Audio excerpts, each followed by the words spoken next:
powerful but incredibly cruel.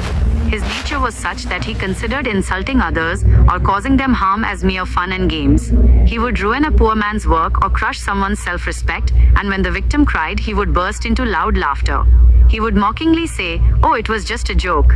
You people are far too sensitive." For this man, the pain of others was not pain at all.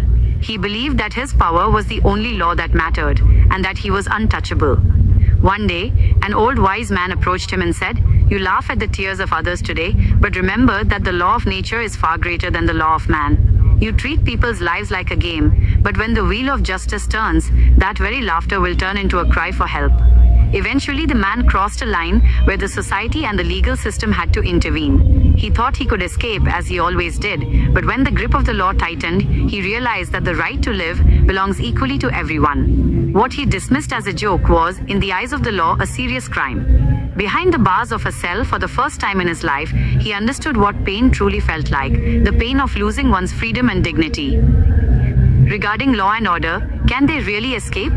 As you mentioned, they want to live, and we want to live too. However, the legal system is designed to ensure that one person's life does not become another's playground. Equal rights.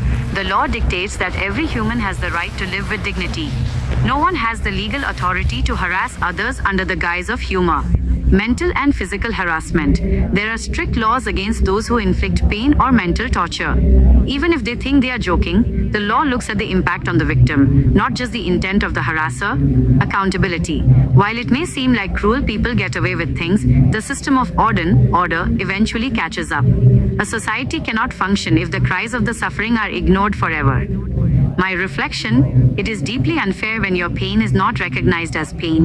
Those who lack empathy are often the most broken inside, even if they hide it behind a loud laugh. Next step. Since you mentioned a specific method and style of writing stories in your instructions, would you like to explain that method to me now? I am ready to listen for as long as you need so I can write the next story exactly how you want it.